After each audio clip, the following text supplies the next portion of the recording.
බොහෝ අවස්ථාවල දැන් අපිටත් විවිධ මඩ ප්‍රචාර දියත් කරනවානේ. එහෙමයි. ඒ සමාජමය වෛරයක් පිරිමහනවට වඩා හරි වටිනවා. මම උදාහරණයකට අරගෙන කියන්නම් මට ආසන්නම නිසා. එහෙමයි.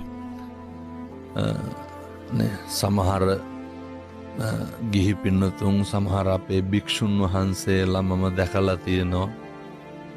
මම ඇත්තටම වැඩිය සමාජ මාධ්‍යවල හැසිරෙන කෙනෙක් නෙමෙයි.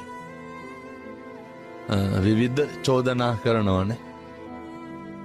මටම කල්පනා වෙලා තියෙනවා නේ අර කල්යාණ මිත්‍රයෙක් වාගේ මේ සම්බුද්ධ ශාසනය පවතින්නෙම කල්යාණ මිත්‍රත්වයේ මත කියලානේ. එහෙමයි.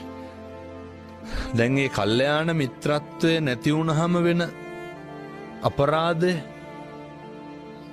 භික්ෂුන් වහන්සේලා කෙරෙහි වෛරය, ද්වේෂය ඇවිස්සෙනවා. සම්බුද්ධ ශාසනය කෙරෙහි තියෙන විශ්වාසය මිනිස්සුන්ට නැති වෙනවා. සංඝ භේදේ ඉඳන් ඇති වෙන්න පුළුවන්. ඒ එකතු වෙලා ඇවිල්ලා අර සංඝ සම්මුතියකට එන්න, සංඝයා සාකච්ඡා කරන්න, පොහොය ගෙට එන්න, මේ කිසිම දෙයක් නැතුව බුද්ධ ශාසනයේ ඕන කෙනෙක් අතින් වැරදි වෙන්න පුළුවන් නේ. එහෙමයි පැහැදිලි. ඕන කෙනෙක් කියන දෙයක් කරන දෙයක් ඕනම කෙනෙකුට පුළුවන් ඒක වැරදියට අර්ථකථන දක්වන්නත් පුළුවන්.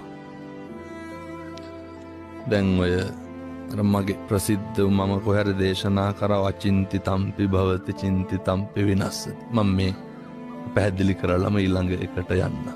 මේ කල්යාණ මිත්‍රත්වයේ තියෙන වැදගත්කම. එහෙමයි. එතකොට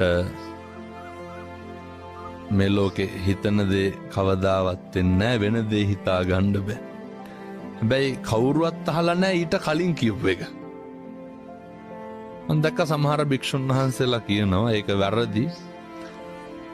මං කියන්නේ ඊට කලින් කියපු එකත් අහලා මේක කිව්වා නම් හොඳයි කියලා. සම්පූර්ණම කතාව. සම්පූර්ණම කතාව. වීරිය වැඩුවේ නැත්තම් මොකද වෙන්නේ? වෙන දේ හිතා ගන්න බෑ.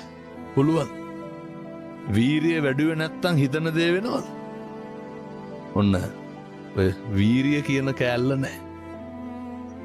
ඔය සනරාමර සෙවණෙන් තමයි මම මේක ඉස්සරලම මම මෙතෙක් කල නිශ්ශබ්දව හිටියා.